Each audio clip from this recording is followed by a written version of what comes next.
to you. Okay, so I first met Barrie because I went to a wonderful art lecture on Hieronymus Bosch. I'm quite fascinated by Bosch, and I wanted to know about the Garden of Earthly Delights. And I went to a lovely, who is it? What's her name? Geraldine. Oh yes, Geraldine. So Geraldine runs these. What? Bosch. No. Bosch. Right. The Boscher. Right, and that's Caroline Boscher. So she's giggling because it's Hieronymus Bosch. We can all share.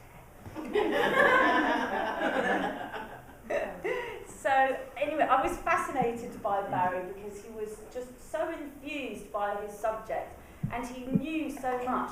And there were two lectures. There was one on Hieronymus Bosch in the morning and one on Dali in the afternoon.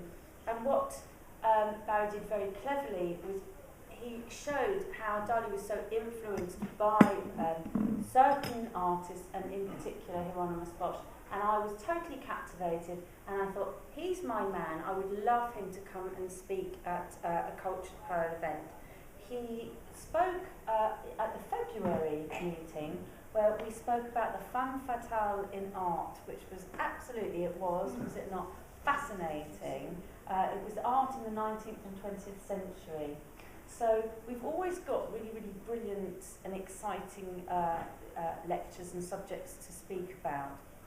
And without further ado, because I'm waffling now, I'm going to hand you over to Barrie. Right, hello. Okay. I ought to tell you, you're going to hear a very irritating accent every now and then. And this is me pretending to be Salvador Dali. Yes, you do that, actually, yes. I do that. Yes, you do. Do I do that? Yeah, but he once claimed that he couldn't even speak Spanish, let alone any other language. But actually what he spoke was sort of Dali.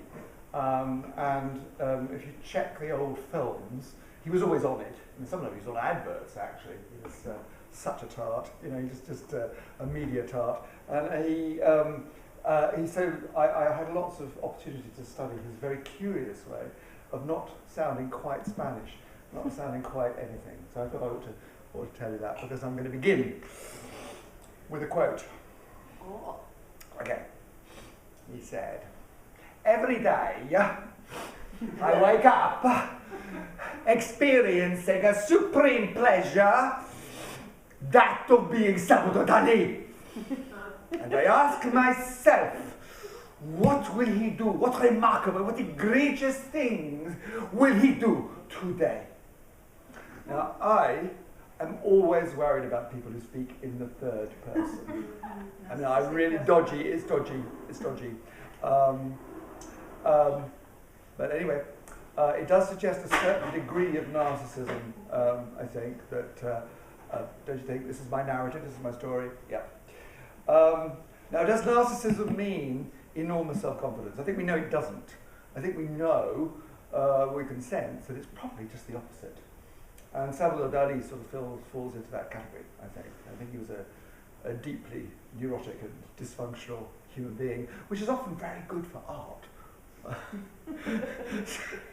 There's a price that has to be paid for these things.